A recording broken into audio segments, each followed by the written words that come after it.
শ্রী শ্রী রামকৃষ্ণ কথামৃত এই অধ্যায়ের ঊনবিংশ পরিচ্ছেদ এবং এটাই শেষ পরিচ্ছেদ। অধরের প্রতি উপদেশ, সম্মুখে কাল। ঠাকুর অধরের সঙ্গে তার ঘরের উত্তরের বারান্দায় দাঁড়াইয়া কথা কহিতেছেন।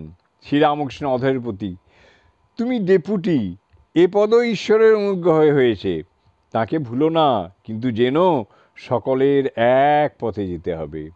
এখানে দুদিনের জন্য, সংসার কর্মভূমি, এখানে কর্ম করতে আসা, যেমন দেশে বাড়ি কলকাতায় গিয়ে কর্ম করে। কিছু কর্ম করা দরকার, সাধন, তাড়াতাড়ি কর্মগুলি শেষ করে নিতে হয়। স্যাকারারা সোনা গলাবার সময় হাঁপড় পাখা চোং দিয়ে হাওয়া করে, যাতে আগুনটা খুব হয়ে সোনাটা গলে। সোনা গলার পর তখন বলে তামাক সাজো। এতক্ষণে কপাল দিয়ে ঘাম পড়ছিল, তারপর তামাক খাবে। খুব রোগ চাই, তবে সাধন হয়, দৃঢ় প্রতিজ্ঞ।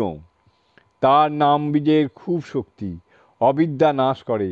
বীজ এত কোমল, অঙ্কুর এত কোমল, তবু শক্ত মাটি ভেদ করে, মাটি ফেটে যায়। কামিনী কাঞ্চনের ভিতর থাকলে মন বড় টেনে লয়, সাবধানে থাকতে হয়। ত্যাগীদের অত ভয় নাই, ঠিক ঠিক ত্যাগী কামিনী কাঞ্চন থেকে তফাতে থাকে। তাই সাধন থাকলে ঈশ্বরে সর্বদা মন রাখতে পারে।